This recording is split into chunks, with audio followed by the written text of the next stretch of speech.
depuis samedi dernier. Les expertises seront données en début de semaine prochaine. En tout, une quinzaine d'immeubles toulousains a été évacuée depuis samedi dernier. En Russie, on connaîtra ce soir les résultats de l'élection présidentielle. Le nom du gagnant ne fait aucun doute. Vladimir Poutine va remporter un 5e mandat. Mais l'opposition a appelé ses soutiens à venir voter massivement contre le chef du Kremlin aujourd'hui à midi. Une sorte de manifestation déguisée dans un régime où tout rassemblement est durement réprimé. Georges Brenier, Jérôme Garot et Gilles Parot.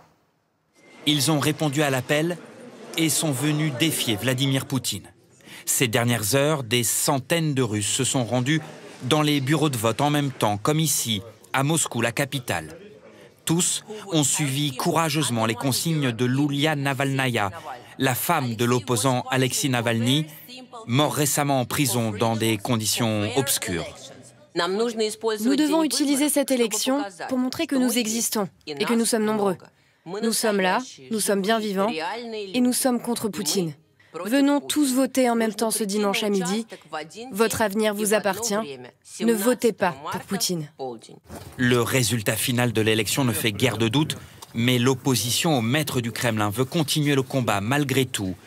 Comme Boris Nadejdine, la commission électorale a refusé de valider sa candidature, mais l'ancien député farouchement opposé à la politique de Vladimir Poutine appelle les Russes à ne pas baisser les bras. Je pense que le peuple russe a aujourd'hui une chance de montrer ce qu'il veut vis-à-vis de la situation actuelle. En votant non à Poutine, ou pour un autre candidat, ou grâce à un vote blanc ou nul. Les Russes ont toujours le choix, pas moins que les Américains ou les Allemands.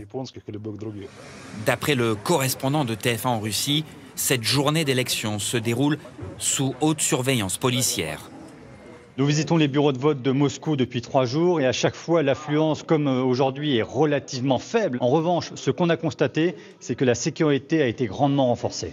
Un peu partout dans le monde, comme ici, en Arménie, au Japon ou encore à Paris, les électeurs opposés au chef du Kremlin ont répondu présent. Les résultats de ce premier tour sont attendus ce soir, à partir de 19h heure française. Allez, revenons en France avec cette nouvelle mesure qui prendra effet le 1er avril prochain. Si vous